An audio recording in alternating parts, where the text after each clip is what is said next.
À travers mes études en design, je me suis découvert un certain intérêt pour la biophilie. Cette tendance que les gens ont à vouloir se rapprocher de la nature, donc pas nécessairement en allant vers elle, mais plus en l'amenant vers soi. Que ce soit en laissant rentrer la lumière naturelle ou en végétalisant les espaces intérieurs. Le design biophilique, il cherche à amener les éléments de la nature dans les environnements bâtis.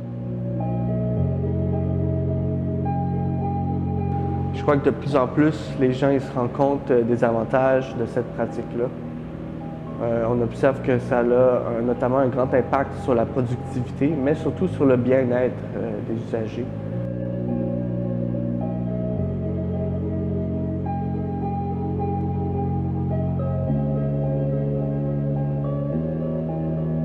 C'est un peu dans cet esprit-là que j'ai choisi d'entamer mon projet de fin d'études.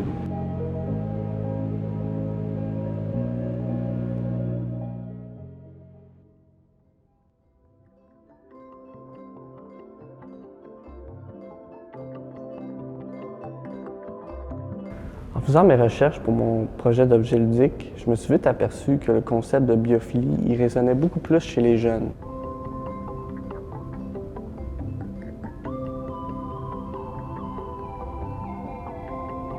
C'est même une partie intégrante de leur bon développement. Puis malgré qu'il soit évident qu'il faut que les enfants passent plus de temps dehors, c'est pas toujours évident pour eux d'y avoir accès.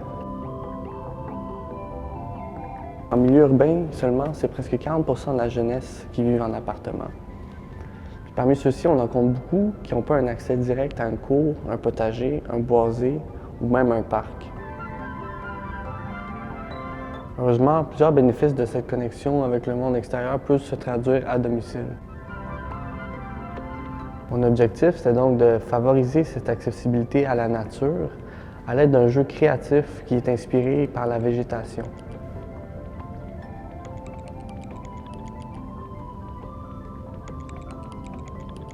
J'ai donc cherché à transcender l'activité de jardiner à l'intérieur en offrant une expérience multisensorielle.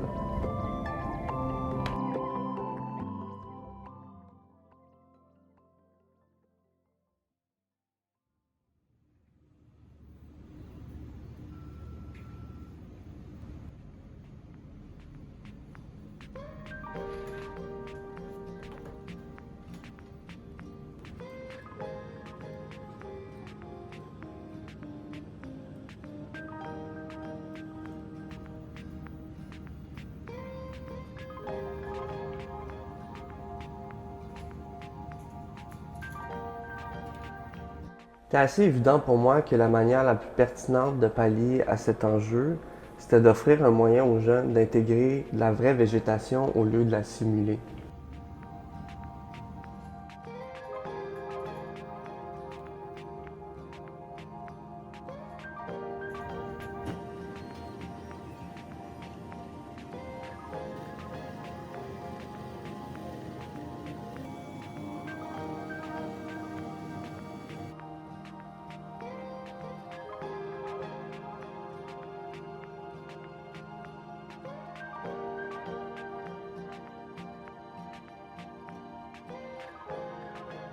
Pour ce faire, je me suis fié au potager intelligent qui monte en popularité dans les logements, puis j'ai essayé de voir comment je pourrais les ludifier puis les rendre plus engageants pour les jeunes.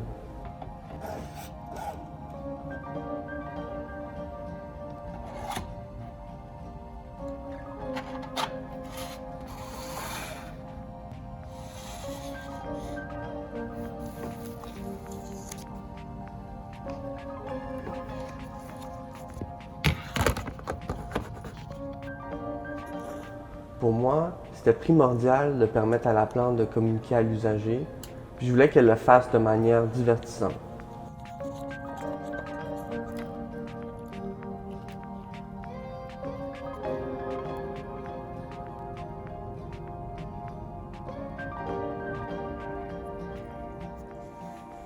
Ce qui est important aussi, c'est que le produit ait une valeur pédagogique, donc qui permette aux jeunes d'apprendre puis de se sensibiliser aux habitudes de l'horticulture, puis peut-être même d'en développer un intérêt, bien évidemment.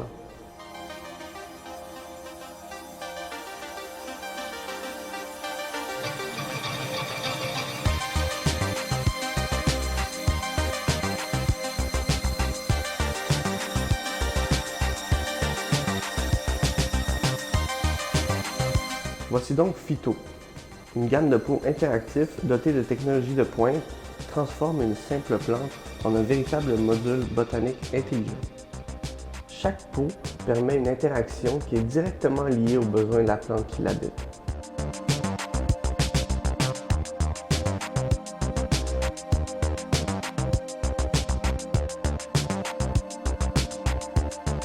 Chaque contenant est revêtu d'aluminium en feuilles pliées et peint selon une palette de couleurs de votre choix. Les modules électroniques fonctionnent par batterie rechargeable et se connectent par entrée USB-C. Les pièces internes sont faites à partir de plastique HDPE et assurent une étanchéité pour les composantes électroniques. Le module de son fait office de petit haut-parleur grâce à des électrodes qui détectent des variations dans le champ électromagnétique de la plante et les traduit en une mélodie jouée par celle-ci. Il est inspiré des bacs potagers en bois et sert à accueillir principalement des succulentes, des cactus et d'autres plantes grasses qui ne nécessitent pas beaucoup d'eau. Le module de lumière, quant à lui, sert de lampe qui est muni de capteurs solaires thermiques. Ces capteurs sont liés à un système d'éclairage LED qui émet une lumière selon le taux de luminosité que la plante et les capteurs ont reçu durant les 8 dernières heures.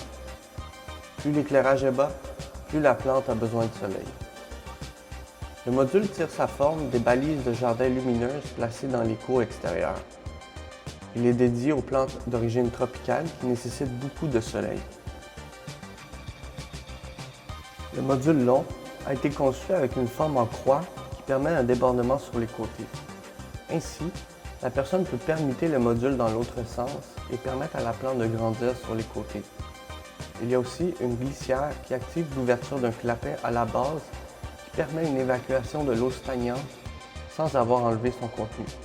Il est inspiré des longs vases en verre et sert principalement à habiter des fleurs, des herbes sèches et des plantes retombantes. Le module d'eau est doté de buvards à la base du pot qui permet au module d'évaluer le taux d'humidité et d'acidité du sol. Ces buvards sont acheminés à 2 indicateurs sur le socle du pot. L'un d'entre eux est un témoin lumineux qui s'illumine d'une couleur selon l'échelle de pH, et l'autre est un micro-tampon qui se mouille légèrement selon l'humidité du sol. Le module s'apparente au pot en terre cuite et sert principalement aux philodendrons, aux ficus et autres plantes assoiffées. Le module de support est équipé d'une grille latérale qui facilite l'accrochage de plantes qui ont besoin de tuteurs pour grandir.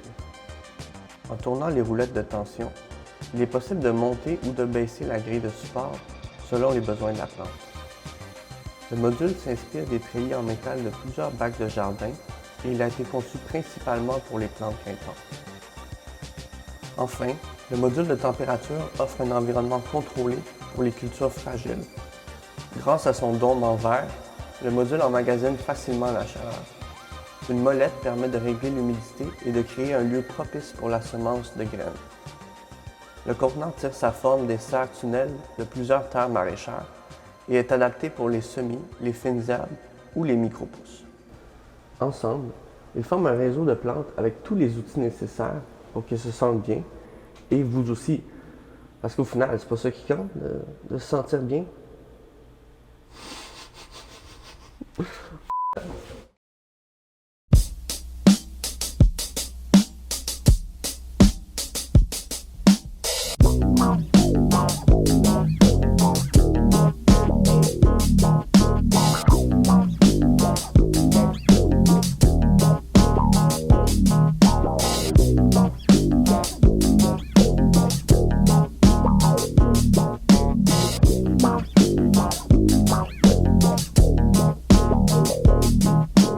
Nobody move, there's blood on the floor.